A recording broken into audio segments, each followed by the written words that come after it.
मोहतरम नाज़रीन, अस्सलामु अलैकुम वरहमतुल्लाहि वबरकातुहू। आज की इस क्लिप में हिंदुस्तान, इस्लाम और हज़रत आदम अलैहिस्सलाम यानी मुसलमानों का इस मुल्क से क्या ताल्लुक़ है और मुसलमान इस मुल्क से कब से ताल्लुक़ रखते हैं, इस हवाले से मज़ीद चंद अहम बातें आपके सामने पेश होंगी। इस मुल्क से हमारे दो ताल्लुक़ हैं, एक ताल्लुक़ तो जिस्मानी है और दूसरा ताल्लुक़ रूहानी है। जिस्मानी ताल्लुक़ इस एतबार से है कि हम पैदा इसी मिट्टी से हुए हैं और जब मरेंगे तो इसी मिट्टी में मिलेंगे और जब दोबारा उठेंगे, दोबारा हिसाब किताब के लिए जब उठेंगे तो इसी सरज़मीन से उठेंगे, इसलिए कि हमारा जिस्मानी तमाम तर ताल्लुक़ इसी सरज़मीन से है। इसी तरह दूसरा हमारा ताल्लुक़ रूहानी और ईमानी है। इस एतबार से है कि अल्लाह तबारक व तआला ने मक्का मुकर्रमा, मदीना मुनव्वरा और बैतुल मुक़द्दस को फ़ज़ीलत और अज़मत अता फ़रमाई है। उसकी उन मुक़द्दस मकामात की फ़ज़ीलत और अज़मत तमाम उम्मत मुस्लिमा के नज़दीक मुसल्लम है। लेकिन हम जिस मुल्क में रहते हैं, ये मुल्क भी अपने अंदर कई खुसूसियात रखता है, इसकी भी कई फ़ज़ीलतें हैं। ये मुल्क भी बड़ी अज़मत का हामिल है। सैयदना हज़रत अली रज़ी अल्लाहु अन्हु, हज़रत आयशा और हज़रत अनस रज़ी अल्लाहु अन्हुम, इन हज़रात की रिवायात का हासिल ये है कि हज़रत आदम अलैहिस्सलाम को इसी सरज़मीन पर भेजा गया। सरंदीब के इलाक़े में हज़रत आदम अलैहिस्सलाम का नुज़ूल हुआ और जिद्दा के इलाक़े में मक्का मुकर्रमा में हज़रत हव्वा अलैहिस्सलाम को भेजा गया और हज के मौके पर मैदान अराफात में उन दोनों की मुलाकात हुई।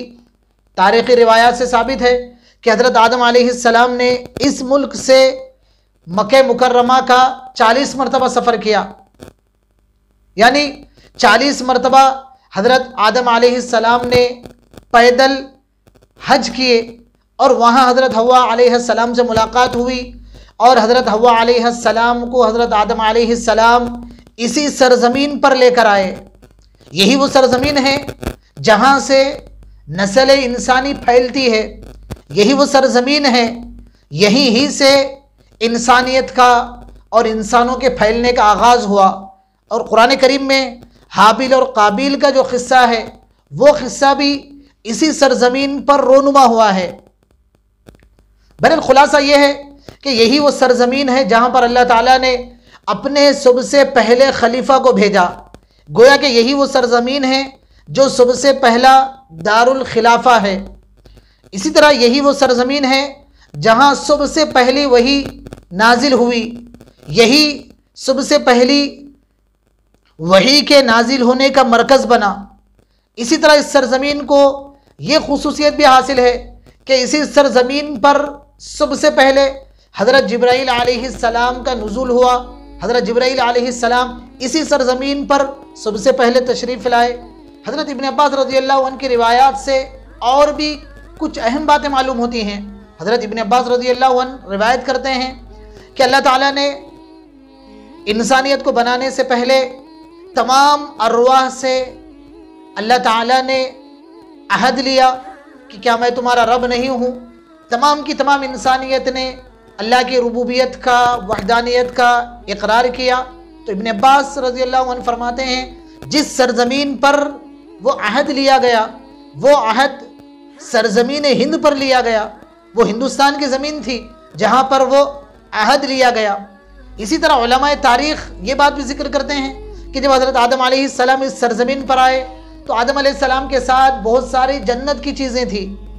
एक तो हजर अस्वद था जो अब खाने काबा में नस्ब है, खाने काबा में लगा हुआ है। वो पत्थर यहीं से खाने काबा को पहुँचा हुआ पत्थर है। उस पत्थर का नुज़ूल इसी सरज़मीन पर हुआ। इसी तरह आदम अलैहिस्सलाम के साथ पास बहुत सारी जन्नत की चीज़ें थी, बतौर ख़ास जन्नत की खुशबुएँ आदम अलैहिस्सलाम के पास थी। इसी वजह से हिंदुस्तान में बहुत सारी खुशबूदार चीज़ें पैदा होती हैं। मिसाल के तौर पर लौंग है, इलायची है और दालचीनी है, काफूर है, मुश्क है। ये ऐसी ख़ास चीज़ें हैं जो इसी सरज़मीन की पैदावार हैं। और एक रिवायत के मुताबिक आदम अलैहिस्सलाम का इसी सरज़मीन पर इंतकाल हुआ और यही सरज़मीन आदम अलैहिस्सलाम का मदफून बनी। ये तमाम रिवायात और ये तमाम तारीख़ी वाक़यात सुनाने का मतलब का ख़ुलासा ये है कि इस्लाम किसी और सरज़मीन से यहाँ आया हुआ नहीं है, बल्कि इस्लाम की शुरुआत ही इसी सरज़मीन पर हुई। लोग कहते हैं कि इस्लाम बाहर से आया हुआ मज़हब है, इस्लाम बाद में आया हुआ मज़हब है, तो इससे इनकी ये बात गलत साबित होती है कि इस्लाम कहीं और से आया हुआ मज़हब नहीं है, बल्कि इस्लाम यहीं से और जगह फैला है। और यही वो सरज़मीन है जहाँ सबसे पहले तौहीद की सदा बुलंद हुई। यही वो सरज़मीन है जहाँ सबसे पहले अल्लाह ताला की बड़ाई बयान हुई है। इसीलिए हम मक्के मुकर्रमा से, मदीने मुनव्वरा से मोहब्बत करते हैं, इसलिए कि वहाँ सिलसिले नबुव्वत ख़त्म हुआ। और हिंदुस्तान से मोहब्बत करते हैं इसलिए कि यहाँ नबुव्वत का आगाज़ हुआ।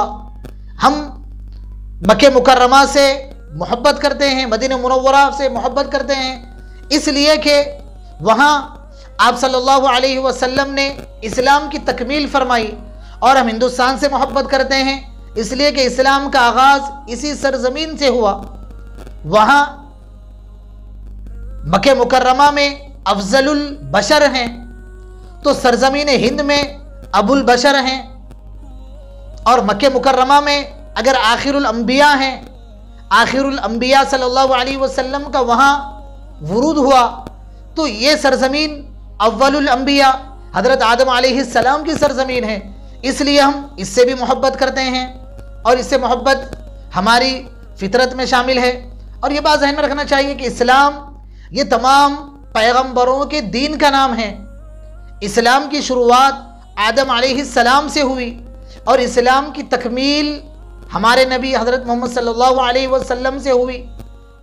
इस्लाम इसी सरज़मीन से और जगह फैला है, लेकिन इस्लाम की वो शक्ल जो आप सल्लल्लाहु अलैहि वसल्लम पर कुछ ख़ास अहकाम की शक्ल में नाजिल हुई, इस्लाम के वो अहकाम जो आप सल्लल्लाहु अलैहि वसल्लम के ज़रिए दुनिया को दिए गए, वो 7वीं सदी में अरब ताजरीन के ज़रिए या बाद में मुस्लिम फातिहीन के ज़रिए वो तालीमात यहाँ पर दाखिल हुई।